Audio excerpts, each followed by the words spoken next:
ማር ልጄ ወገን ዘመድ የለኝ ሀብት የለኝም ከእጄ። እሺ ተማሪዎች ተከታታዮቻችን እንደምንሰነበታችሁ። ይህ ከዋሸራ አካዳሚ የሚተላለፍ የ11ኛ ክፍል የስነ ህይወት ትምህርት ፕሮግራም ስርጭት ነው። ባለፈው ፕሮግራማችን ዩኒት 4 ጄኔቲክስን አስመልክቶ ሌሰን 1329 አይተናል። እዛ ላይ ያየነው የመጨረሻውን ዩኒቱን ሰመሪ ሪቪው ኩዌሽኖችን ነው እና ፓርት 1 ላይ ያየነው መልቲፕል ቾይስ ኩዌሽኖችን ነው እና እነኛን የምርጫ ጥያቄዎች በዝርዝር አይተናል። በዛሬው ደግሞ የምናየው ሾርት አንሰር ሌሰን 33 ሪቪው ኩዌሽን ፓርት 2 ይሆናል። እንግዲህ ፓርት 2 ላይ ሾርት አንሰርስን የተመለከቱ ጥያቄዎች ናቸው መጽሐፋችሁ ላይ ያሉት። እነኛን አብረን የምንሰራ ይሆናል። እንግዲህ ሁልጊዜ እንደምላችሁ ይሄንን ጥያቄ ለራሳችሁ ከሰራችሁ በኋላ ነው ወደዚህኛው ወደ ማመሳከር መሄድ ያለባችሁ። እንግዲህ በመጀመሪያ በጥያቄው ትዕዛዝ አለ፣ ዳይሬክሽን write the short answer for each question። እንግዲህ አጠር ያለ ምላሽ ለእያንዳንዱ ጥያቄ ስጡ ነው የሚለው። በትዕዛዙ መሰረት አጠር ያለ ምላሽ ትሰጣላችሁ፣ ገላጭ የሆነ ምላሽ ማለት ነው። የመጀመሪያው ጥያቄ አንደኛው what is the difference between law of segregation and law of independent assortment ይላል። give examples። እንግዲህ የዚህ ጥያቄ ምንድነው? ሜንደል ያስቀመጣቸው ሁለት የጄኔቲክስ ህግጋት አሉ። እነኚህ ህግጋት አንደኛው ሎ ኦፍ ኢንዲፔንደንት አሶርትመንት፣ ሁለተኛው ሎ ኦፍ ሴግሪጌሽን ነው። እንግዲህ ሎ ኦፍ ሴግሪጌሽን እና ሎ ኦፍ ኢንዲፔንደንት አሶርትመንትን በዝርዝር ምንነታቸውን አስረዱ፣ ምሳሌም ስጡ ነው የተባለው። እንግዲህ በተለያየ ሁኔታ መግለጽ ትችላላችሁ። እዚህ ጋር የተሰጠውን መልስ አብረን እናያለን። the law of segregation is the first Mendel's law that states a diploid organism passes allele for a trait normally to its offspring, whereby the offsprings receive one allele from each parent። እንግዲህ ይሄኛው ምንድነው የሚለው? እንግዲህ ሃየር ኦርጋኒዝም ዳይፕሎይድ ክሮሞዞም ነው ያላቸው ቦዲ ሴል ላይ።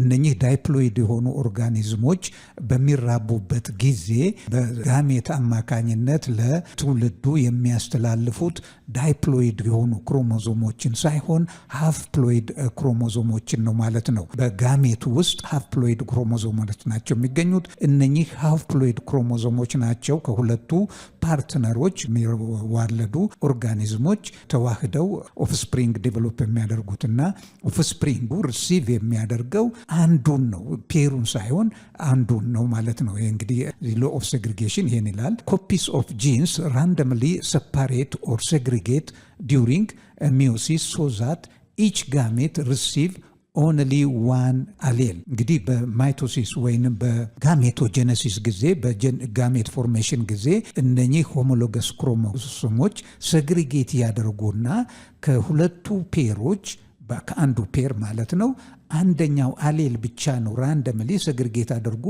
አንድ ጋሜት ውስጥ ሊገኝ የሚችለው እንጂ ሁለቱ በአንድነት አይገኙም ማለት ነው። እያንዳንዱ ጋሜት እንግዲህ በዚህ ራንደምሊ ሰግሪጌት ያደረጉ አሌሎችን የፔር አሌሎችን ያ አንዱን ነው የሚይዘው ማለት ነው። እንግዲህ ኤግዛምፕል in human body cell there are 23 pairs or 46 chromosomes with different alleles that determine the trait or characteristic of a human, but in the process of meiosis or gametogenesis only 23 single half-ploid number of chromosomes are randomly segregated and found in each male or female gamete። እንግዲህ ከ46 ክሮሞዞሞች ውስጥ 23ቱ የተለያዩ አሌልስ የተለያዩ ባህሪያትን ዲተርሚኔ ከሚያደርጉ አሌሎች ፔሮች ውስጥ ሰግሪጌት አድርገው ከ46ቱ አንድ ጋሜት ውስጥ የምናገኘው 23ቱን ብቻ ነው ማለት ነው። ዳይፕሎይድ የነበረው ሃፍ ፕሎይድ የነበረውን ያንን ነው ሪሲቭ የሚያደርገው ኦፍስፕሪንጉ ማለት ነው። ሃፍ ከሜል ፓረንት ፋፉን ከፊሜል ፓረንት ግማሽ ከወንዴ ግማሽ ከሴቴ ዘር በሚወስድበት ጊዜ ሁለቱ ሲዋሃዱ በፈርቲላይዜሽን ጊዜ ሙሉ ይሰጠናል ማለት ነው። እንግዲህ ሎ ኦፍ ሴግሪጌሽን የሚያስረዳው ይሄንን ሁኔታ ነው ማለት ነው። The law of independent assortment states that the segregation of one pair of allele is independent of the segregation of other pair of alleles. እንግዲህ ሌላው ጥያቄ ኢንዲፔንደንት አሶርትመንትንም ግለጹ ነው የተባላችሁት። እንግዲህ ኢንዲፔንደንት አሶርትመንት ስንል ምንድነው? የተለያዩ ፔሮች አሉ፣ የተለያዩ ካራክተሪስቲክ ፊቸሮችን ዴቨሎፕ እንዲያደርግ የሚያስችሉት ጽንሱ በሚዳብርና በሚያድግበት ጊዜ እነኚህ 23 ፔሮች ናቸው። እንግዲህ በጠቅላላ የሰውነታችን እና የጠቅላላ ሁለንተና አካላቶቻችን ባህሪያቶቻችን ዴቨሎፕ እንዲያደርግ የሚያስችሉ አሌሎችን የያዙ እነኚህ አሌሎች እንግዲህ አንዱ ወደ አንዱ የሚወረስበት ጊዜ ወይንም ሰግሪጌት በሚያደርግበት ጊዜ አንዱ በአንዱ ላይ ጫና የለውም ወይንም አንዱ ፔር ኦፍ አሌል በሌላው ፔር ኦፍ አሌል ላይ ምንም አይነት ተጽዕኖ አያሳድርም ነው ዚ ሎ ኦፍ ኢንዲፔንደንት አሶርትመንት የሚገልጸው። እንግዲህ በሎ ኦፍ ሴግሪጌሽን ጊዜ አንዱ ፔር በሌላው ፔር ላይ ምንም አይነት ተጽዕኖ አያሳድርም፣ ኢንዲፔንደንትሊ ሰግሪጌት የሚያደርጉት ነው የሚለው። እንግዲህ ለዚህ ደግሞ በምሳሌነት በተለያዩ ምሳሌዎች በተለያየ መንገድ መግለጽ ትችላላችሁ።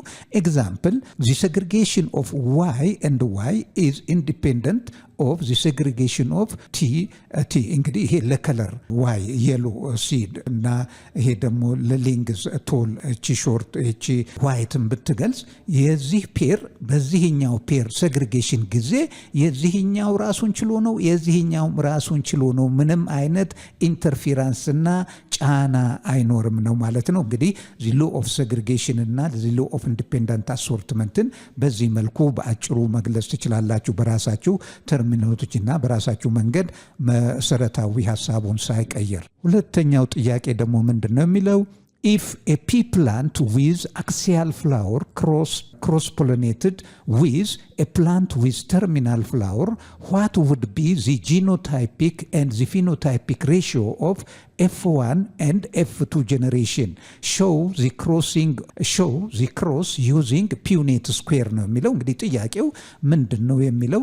አክሲያል ፍላወር ያለው ፕላንት ከተርሚናል ፍላወር ካለው ፕላንት ጋራ ክሮስድ ቢሆን እንዲህ አተር ፒ ፕላንት ጋራ በኤፍ1 እና ኤፍ2 ላይ ያለውን ጂኖታይፒክ ሬሽዮ እና ፊኖታይፒክ ሬሽዮ አሳዩ ነው የሚለው። እንግዲህ ይህንን ጥያቄ ለመመለስ በቃላት ብቻ መመለስ አትችሉም። እዚህ የተሰጠው ስቴትመንት አለ። የተሰጠው ፓረንታል ጄኔሬሽን አክሲያል ፍላወር ክሮስድ ዊዝ ተርሚናል ፍላወር ነው። እንግዲህ እዚህ ጋር ፒፕላንት ዊዝ አክሲያል ፍላወር ክሮስ ዊዝ ፒፕላንት ዊዝ ተርሚናል ፍላወር ነው። እንግዲህ ይሄ ሆሞዛይጎስ ነው፣ ይሄም ሆሞዛይጎስ ነው። ጂኖታይፑ ኤኤ ነው ለአክሲያል፣ ለተርሚናሉ ደግሞ ስሞል ኤ ነው ይሆናል። እንግዲህ መጀመሪያ ጂኖታይፑን ማግኘታል ድራይቭ አውት ማድረግ አለባችሁ። ከዛ ጋሜት እነኚህ እንግዲህ ካፒታል ኤ ስሞል ኤ ነው። አንዳንድ ነው የምንወስደው ፔር በሚሆንበት ጊዜ አንድ አይነት ሌተሮች ሁለቱን አንድ አይነት ከሆኑ አንድ በቂ ስለሆነ ነው። እንግዲህ ከዛ ወዴት ትሄዳላችሁ? ፖሲብል ጋሜት ዩኒየን ፖሲብል ይሄ ፒዩኔት ስኩዌራችሁን አዘጋጃችሁ። ይሄ ኤኤ አክሲያል ፍላወርን ይወክላል። ኤኤ ደግሞ ይሄ ደግሞ ተርሚናል ፍላወርን ይወክላል። ጋሜት ዩኒየኑ እንግዲህ ይሄ ፈርቲላይዜሽን ማለት ነው። ኤ ከኤ ጋር ፊውስ ሲያደርግ ይሄን ይሰጣችኋል። ኤ እንደገና ከዚህ ፊውስ ሲያደርግ ይሄን ይሰጣችኋል። እቺ ከዚህ ጋር ይሄን ይሰጣችኋል። እዚህ ጋር የምታዩት እንግዲህ 100% አክሲያል ሄትሮዛይጎት ፍላወር ነው ማለት ነው። 100% አክሲያል ሄትሮዛይጎት ፍላወር። ይሄንን ካገኛችሁ በኋላ ነው ፊኖታይፒክ ሬሽዮ እና ጂኖታይፒክ ሬሽዮ ወደ መልሱ የምትሄዱት ማለት ነው። ወደ ምላሹ በምንመጣበት ጊዜ ፊኖታይፒክ ሬሽዮ ኦፍ ኤፍ1 ኢዝ 100% አክሲያል አይታችኋል። እዛ ፒዩኔት ስኩዌራችሁ ላይ ሄትሮዛይጎስ አክሲያል ነው ዶሚናንት ስለሆነ 100% አክሲያል ፍላወር ያለው ነው። ጂኖታይፒክ ሬሽዮ ኤፍ1 ጂኖታይፑ ደግሞ እዛ ፒዩኔት ስኩዌራችሁ ውስጥ ያለው ሄትሮዛይጎስ ካፒታል ኤ እና ስሞል ኤ ሄትሮዛይጎስ ነው። 100% ካፒታል ኤ ስሞል ኤ ነው ማለት ነው። መልሱ የመጀመሪያው የኤፍ1 ጄኔሬሽን 100 ፊኖታይፒክ ሬሽዮ 100% አክሲያል፣ ጂኖታይፒክ ሬሽዮ 100% ሄትሮዛይጎስ ነው። ይሄንን ምላሽ መስጠት አለባችሁ። ቀጣይ የተጠየቃችሁት F1 ፊኖታይፕ ሬሽዮ እና ጂኖታይፒክ ሬሽዮ ነው። እሱንም ለማግኘት ካልኩሌት ማድረግ አለባችሁ። ፒዩኔት ስኩዌራችሁን መጠቀም አለባችሁ። ያንን ለመጠቀም ግን F1 F2ን ለማግኘት ሄትሮዛይጎስ አክሲያል F1ን ከF1 ነው የምናዳቅለው። ልብ አድርጉ። ሄትሮዛይጎስ አክሲያል ክሮስድ ዊዝ ሄትሮዛይጎስ አክሲያል ነው ማለት ነው። ጂኖታይፕ ካፒታል ኤ ስሞል ኤ ሄትሮዛይጎስ ስለሆነ ክሮስድ ዊዝ ካፒታል ኤ ስሞል ኤ ሄትሮዛይጎስ ተሰጥቷል። ልብ አድርጉ። ይሄንን ከዛ ነው ድራይቭ የምታደርጉት። ጋሜት ፖሲብል ጋሜት ከዚህ ደግሞ ካፒታል ኤ ስሞል ኤ ካፒታል ኤ ስሞል ኤ እዛኛው ጋር አንዳንድ እዚህ ጋር ሁለት የወሰድነው እዛ ተመሳሳይ ሌተሮች ስለሆኑ ነው ጂኖታይፑ። እዚህ ግን የተለያዩ ስለሆኑ የተለያዩ እስከሆኑ ድረስ ለየብቻ ነው የምታስቀምጡት። ካፒታል ኤ ስሞል ኤ ካፒታል ኤ ስሞል ኤ ይሄ ጋሜት ነው። ጋሜቱን ካገኛችሁ ወደ ፖሲብል ጋሜት ዩኒየን ትሄዳላችሁ ማለት ነው። ፖሲብል ጋሜት ዩኒየን እዚህም ጋር እንዳያሳስታችሁ ፒዩኔት ስኬራችሁን ታሰምራላችሁ። ካፒታል ኤ ስሞል ኤ ካፒታል ኤ ስሞል ኤ እንግዲህ ከዛ ጋሜት ዩኒየን ጋር ትሄዳላችሁ። ኤ ፊውዝስ ዊዝ ኤ ይሄን ይሰጣችኋል። ኤ ፊውዝስ ዊዝ ዚስ ይሄንን ይሰጣችኋል። ኤ ፊውዝስ ዊዝ ይሄን ይሰጣችኋል። እቺ ከዚህ ጋር ስትገናኝ እቺን ትሰጣችኋለች ማለት ነው። እቺን ሪዛልት ካገኛችሁ በኋላ ፒዩኔት ስኩዌራችሁ ውስጥ ወደ ምላሻችሁ በቀጥታ መሄድ ትችላላችሁ። ምላሻችሁንም በቀጥታ መስጠት ትችላላችሁ ማለት ነው። F2 ፊኖታይፒክ ሬሽዮ is 3:1 እዚህ ጋር ልብ አድርጉ። ይሄ አክስ ያለው ይሄ አክስ ያለው ይሄ አክስ ያለው እና ሶስቱ አክሲያል ሲኖራቸው አንዷ ብቻ ተርሚናል ፍላወር ያላት ፒፕላንት ናት ማለት ነው። ስለዚህ ሬሽዮ 3:1 ነው። ዛት ኢዝ 3 አክሲያል ኤንድ 1 ተርሚናል ፍላወር ያለው ፒፕላንት ሆነ ማለት ነው። ይሄ ነው ምላሹ። ሌላ F2 ደግሞ ጂኖታይፒክ ሬሽዮ ነው የተጠየቃችሁ። ጂኖታይፒክ ሬሽዮ በምትጠየቁበት ጊዜ ሁል ጊዜ ማየት ያለባችሁ ፒዩኔት ስኩዌራችሁ ላይ ያሉትን ፊደላት ጂኖታይፒን ሪፕሬዘንት ያደረጉ ፊደላቶችን በየአይነታቸው ማስቀመጥ ነው። እዚህ ጋር ካፒታል ኤ አለ፣ ካፒታል ኤ እና ስሞል ኤ አለ፣ ስሞል ኤ አለ። ካፒታል ኤ ስንት አለ? አንድ ብቻ ነው ያለን። ካፒታል ኤ ስሞል ኤ ስንት አለን? አንድ ሁለት አለን ማለት ነው። ስሞል ኤ ስንት አለን? እዚህ ሳጥናችሁ ውስጥ አንድ አለ። ስለዚህ ሬሽዮ 1:1 ሬሽዮ ነው ማለት ነው። ዛት ኢዝ 1 ኤ ካፒታል 2 ካፒታል ኤ ስሞል ኤ 1 ስሞል ኤ። እንግዲህ በዚህ መልኩ ፒዩኔት ስኩዌራችሁን ሰንጠረዣችሁን ሰርታችሁ ምላሽ ከሰጣችሁ ምላሻችሁ ትክክል ነው ማለት ነው። ማንኛውም በዚህ መልክ የመጣን ጥያቄ በዚህ መልኩ መመለስ ትችላላችሁ ማለት ነው። በመቀጠል ደግሞ የምናየው ሶስተኛውን ጥያቄ ይሆናል። ሶስተኛው ጥያቄ ምንድን ነው የሚለው? to identify the genotype yellow seed pea plant as either homozygous dominant YY or heterozygous capital Y small y, you could do a test cross with a plant of which genotype? እንግዲህ አንድ ፕላንት ተሰጣችሁ፣ ካራክተሪስቲኩ ዶሚናንቱን ያሳያል። ግን ያ ዶሚናንት ካራክተሪስቲክ የሚያሳየው ዝርያ ንጹህ ይሁን አይሁን ለማረጋገጥ ምንድን ነው ማድረግ ያለባችሁ ነው የተጠየቃችሁት። ምንን ክሮስ ቼክ ማድረግ አለባችሁ እና በክሮሲንግ ጊዜ በክሮስ ቼክ በምታደርጉበት ጊዜ ማንን ከምን ጋር ክሮስ ቼክ ነው የምታደርጉት ነው ጥያቄው። እንደገና ይህንን ከመለሳችሁ በኋላ ድሮ ዚ ፒዩኔት ስኩዌር ዛት ኢለስትሬት ዚ ቴስት ክሮስ። እንግዲህ ቴስት ክሮሱን በምን መልኩ እንደምታደርጉ ከመለሳችሁ በኋላ ደግሞ ቴስት ክሮሱን የምታደርጉበትን መንገድ ፒዩኔት ስኩዌር በመጠቀም አሳዩ ነው የተባላችሁት። እንግዲህ በመጀመሪያ ምላሻችሁ እንዴት ነው ቴስት ክሮስ የምናደርገው ነው የሚሆነው። እንግዲህ የመጀመሪያው ምላሽ when one crosses a known homozygous recessive with unknown parent if the dominant trait is observable in all progenies the unknown genotype is homozygous dominant። እንግዲህ ቴስት ክሮስ በምናደርግበት ጊዜ ቴስት ክሮስ የምናደርገው ያንን የምንጠረጥረውን ጂኖታይፕ ለመለየት ከታወቀ ሪሰሲቭ ትሬት ጋር ነው። ሪሰሲቭ ሆሞዛይጎስ ነው ሁልጊዜ ራሱን የሚገልጸው። ከዛ ጋራ እናዳቅለዋለን ማለት ነው። ከዛ ጋራ ክሮስ በምታደርጉበት ጊዜ የሚሰጣችሁ F1 ላይ የሚሰጣችሁ ጄኔሬሽን 100% ዛን ዶሚናንት ካራክተሪስቲክ ከሆነ ያ ትሬት ፒውር ትሬት ነው ማለት ነው። ልብ አድርጉ።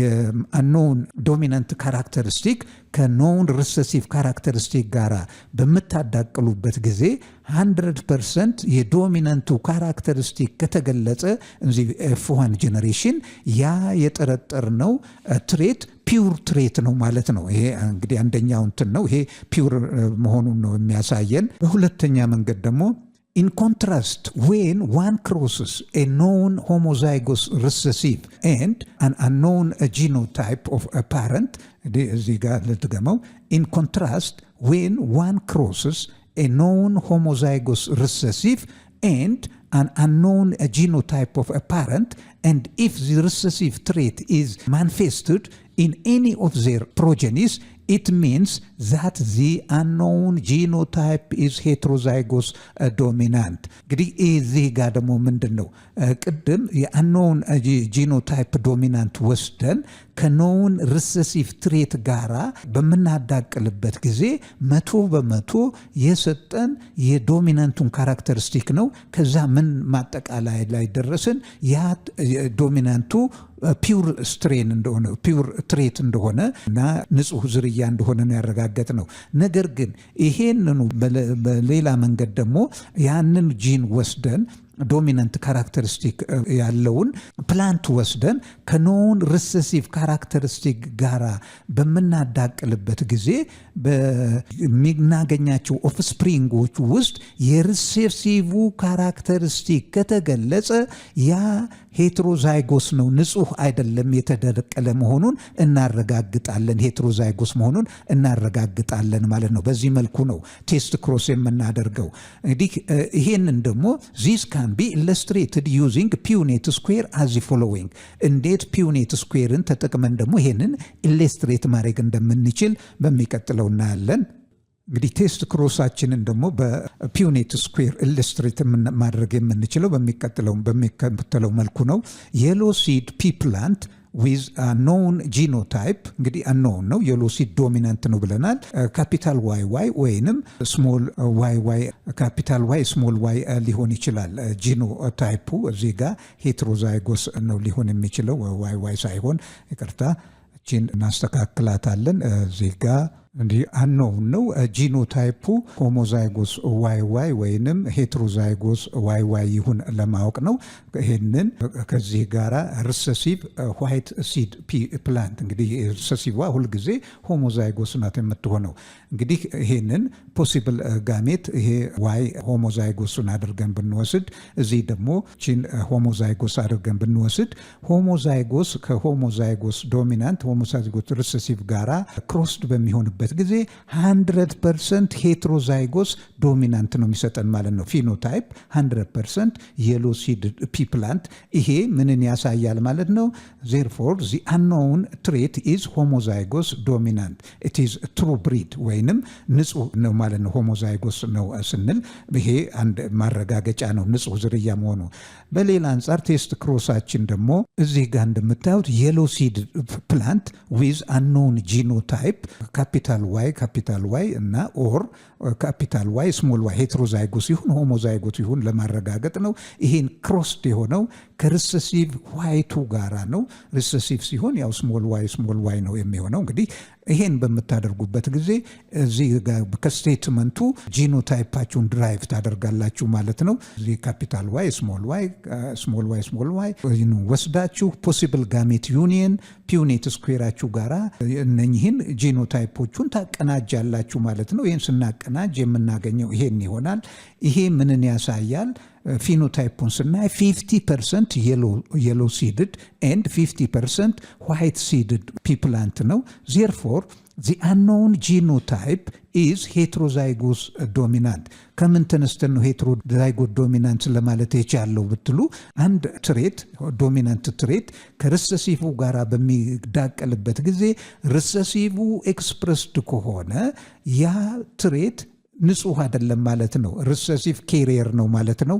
ስለዚህ በዛ ተንተርሰን ነው ምላሽ የምንሰጠው። እንግዲህ የዚህኛው ጥያቄ ምላሽ በዚህ መልኩ መመለስ ትችላላችሁ ማለት ነው። ፒዩኔት ስኩዌር በግድ መጠቀም አለባችሁ ይህንን ምላሽ በቀላሉ ለመስጠትና ምላሻችሁ እንዳይሳሳት። አራተኛው ጥያቄችን ደግሞ what fraction of the offspring of a cross AABB would show the dominant phenotypes for both genes? እንግዲህ እዚህ ጋር ምንድነው የተሰጣችው? ዳይ ሃይብሪድ ክሮስ ነው። ዳይ ሃይብሪድ ክሮስ ነው። እስካሁን የሰራ ነው ያየነው ስለ ሞኖ ሃይብሪድ ክሮስ ነው። እዚህ ጋር ግን ዳይ ሃይብሪድ ነው። እዚህ ጋር እንደምታዩት ሁለት ፔሮች ናቸው የተቀናጁትና ይሄንን ክሮስ በመታደርጉበት ጊዜ ለሁለቱም ዶሚናንት ፒውር ጂኖታይፕ የሚያሳየው የቱ ነው? ልትገመው ጥያቄውን what fraction of the offspring of the cross AABB would show the dominant phenotypes for both genes?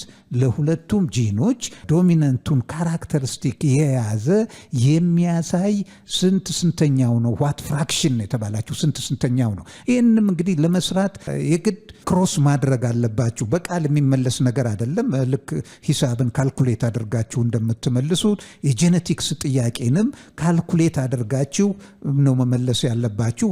መሰራት ያለበትን ስራ given ይሄ ካፒታል A ስሞል a ካፒታል B ስሞል b crossed with ካፒታል A ስሞል a ካፒታል B ስሞል b ይሄ ተሰጥቷችኋል ማለት ነው። እዚህ ጋር አሁን given ጋሜት የነኝህን ጋሜት ኤክስትራክት ታደርጋላችሁ፣ ድራይቭ አውት ታደርጋላችሁ። ጋሜት እንግዲህ A ከB A ከስሞል b ትሄዳለች።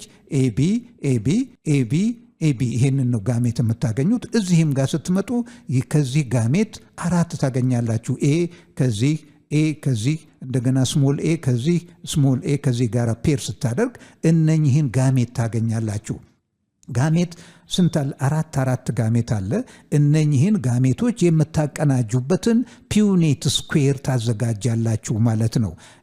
ፒዩኔት ስኩዌራችሁ ደግሞ እንግዲህ ሰንጠረዡን ስታዘጋጁ ለሁለት ሞኖ ሃይብሪድ ክሮስ በሚሆንበት ጊዜ ባለ3 ሰንጠረዥ ነው የምናዘጋጀው። በዳይ ሃይብሪድ ክሮስ በሚሆንበት ጊዜ ደግሞ 5 ሰንጠረዥ ያለው ነው የምታዘጋጁት። አንዱ ሰንጠረዥ ለጋሜቱ፣ 4ቶቹ ደግሞ ለጋሜት ዩኒየን። እዚህ ጋር እንግዲህ 1 2 3 4 5 ሰንጠረዦች ነው ያዘጋጀሁት። አሁን እንግዲህ ሰንጠረዡን ካዘጋጃችሁ በኋላ ጋሜቶቹን የዚህኛውን ጋሜት እዚህ ጋር ታስቀምጣላችሁ። የዚህኛውን ጋሜት ደግሞ በወዲህኛው ሰንጠረዥ ላይ በዚህ መልኩ ታስቀምጣላችሁ።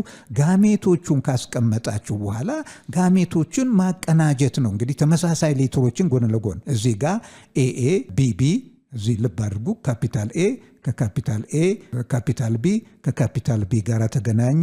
ኤኤ ቢቢ ሰጣችሁ። እዚህ ጋር ስትመጡ ደግሞ ካፒታል ኤ ከካፒታል ኤ ካፒታል ቢ ከስሞል ቢ ጋር በቃ በዚህ መልኩ እያቀናጃችሁ ሰንጠረዣችሁ ውስጥ ቅንጅቶቹን ወይንም ጋሜት ዩኒየኖቹን ታስቀምጣላችሁ በኋላ ማለት ነው። ይሄንን ካስቀመጣችሁ በኋላ ምንድነው ወደ ጥያቄው ጋር ትሄዳላችሁ። ጥያቄው ምንድነው የተጠየቃችሁ? what fraction of the offspring of a cross AABB with AABB would show the dominant phenotype for both gene? ዶሚናንት የሆነው እንግዲህ በካፒታል የሚገለጽ ነው። ዶሚናንት ስንል ንጹሑን ሃይብሪድ ፒውር ብሪድን ነው የሚያሳየው ማለት ነው። በካፒታል የሚገለጽ እዚህ ፒዩኔት ስኩዌራችሁ ውስጥ ሙሉ በሙሉ በካፒታል ኤኤውም ቢቢውም በካፒታል የተገለጸ ታያላችሁ። ከዛ በኋላ ወደ ምላሻችሁ ትሄዳላችሁ ማለት ነው። እዚህ ውስጥ በምናይበት ጊዜ ከዚህኛዋ በስተቀር 4ቱም በካፒታል ሌተር የተገለጸ የለም። እዚህም ኑ፣ እዚህም ጋ ኑ፣ እዚህም ጋ ኑ። ይሄ እንግዲህ እዚህ ጋር አንዷ ብቻ ናት ማለት ነው የተገለጸችው። የተጠየቃችሁት ዋት ፍራክሽን ነው። እንግዲህ ወደ ምላሻችሁ ትሄዳላችሁ ማለት ነው። አንሰር the dominant phenotype for both genotype AA BB is 1/16 1/16 ዋት ፍራክሽን ነው የተጠየቃችሁት። 1/16 ነው ማለት ነው።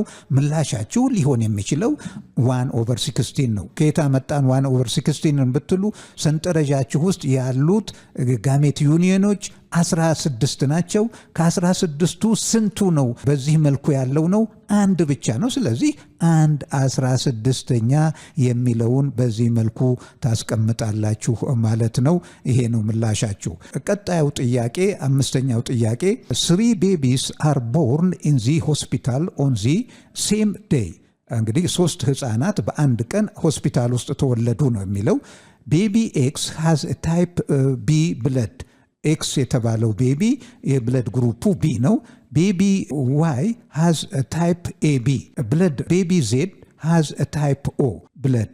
Use the information in the following table to determine which baby belongs to which couple, assuming that all individuals are homozygous dominant for the genotype given። ልብ አድርጉ።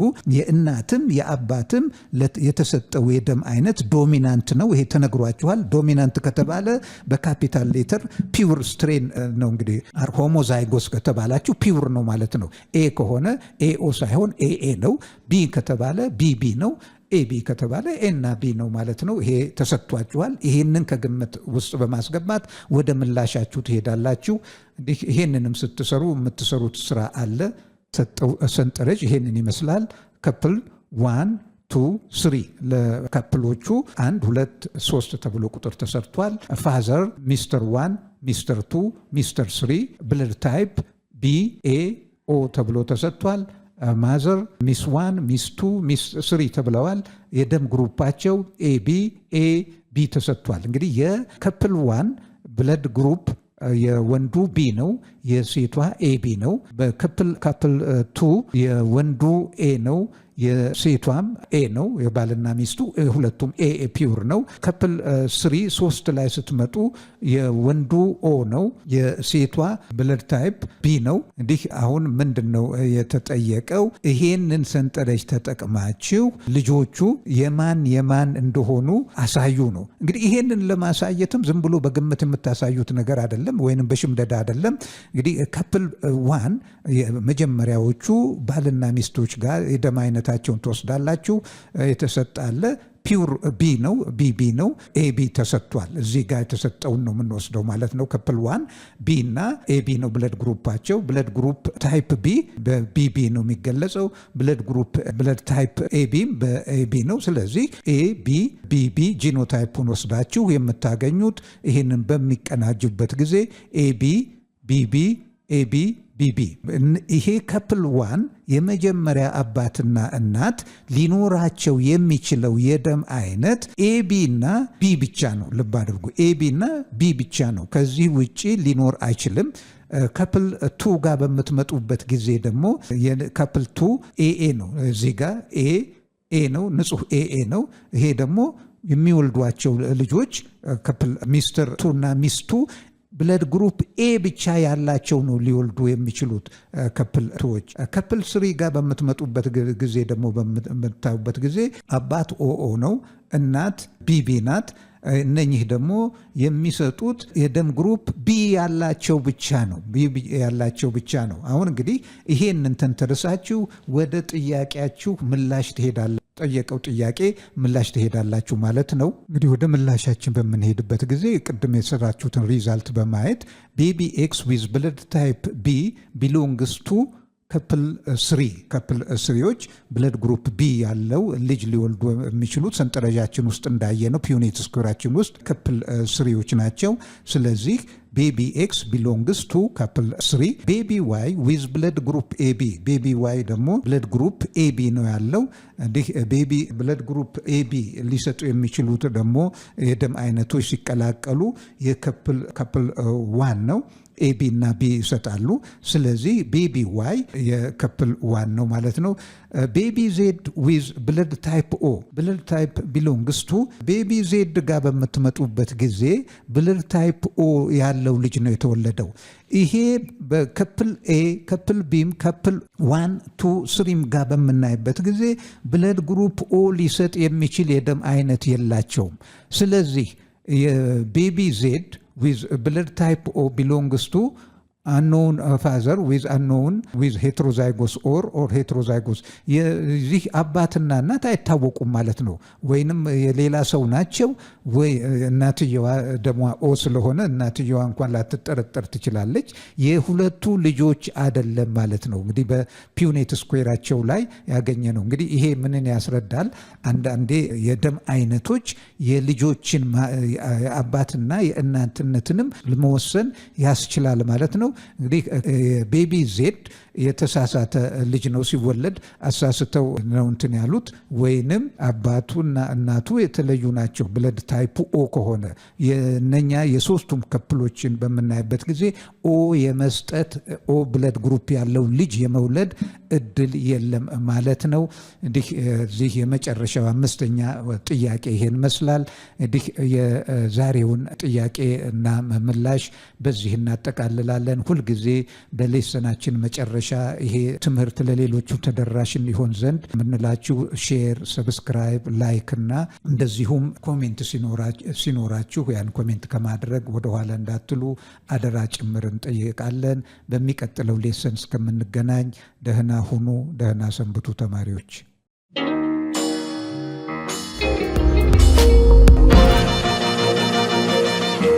ፀሐይ ነው ላስተማረ ሰው ግን ቀኑ ጨለማ